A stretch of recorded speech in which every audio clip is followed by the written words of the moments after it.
హరే కృష్ణ. భగవద్గీత 7వ అధ్యాయం జ్ఞాన విజ్ఞాన యోగం 15వ శ్లోకం.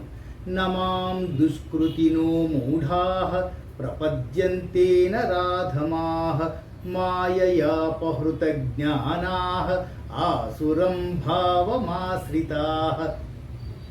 క్లారిటీ చూడండి. ఆ కృష్ణ భగవానుడు మాయ చేత కప్పబడి ఉన్న జ్ఞానమును పోగొట్టుకున్న వాళ్ళు, అసుర స్వభావం కలవాళ్ళు, నరులలో మూర్ఖులు అన్నవాళ్ళు.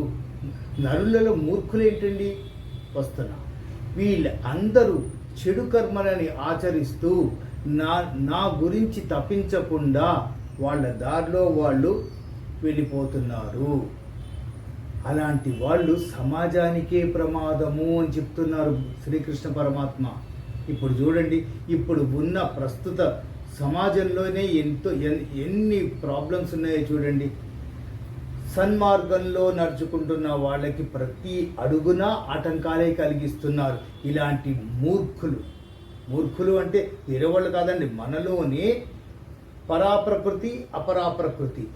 పరాప్రకృతి గురించి ఆలోచిస్తూ పరాప్రకృతి వల్ల మనకి జరిగే వాటి గురించే ముందుకెళ్తున్న వాళ్ళకి అపరాప్రకృతిని ఫాలో అయ్యే వాళ్ళు ప్రతి అడుగున అడ్డుపడుతున్నారు. వాళ్ళని అధిగమించి మనం ముందుకెళ్లాల్సిన అవసరం ఉంటుంది. ఒకటి.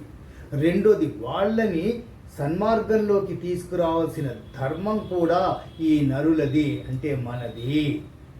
అది కూడా క్లియర్. ఎలా, ఎప్పుడు, ఏంటి అనేది డిస్కషన్లో జరుగుతాయి. కానీ భగవంతుడు ఏం చెప్తున్నాడు మనకి?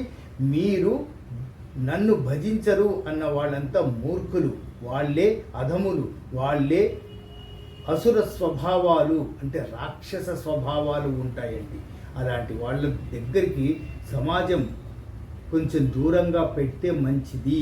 వాళ్ళకి అలాంటి వాళ్ళకి ఓ రకంగా ట్రైనింగే ఇవ్వాల్సి వస్తుంది అని శ్రీకృష్ణ పరమాత్మ హెచ్చరికలు జారీ చేస్తున్నారు. హరే కృష్ణ.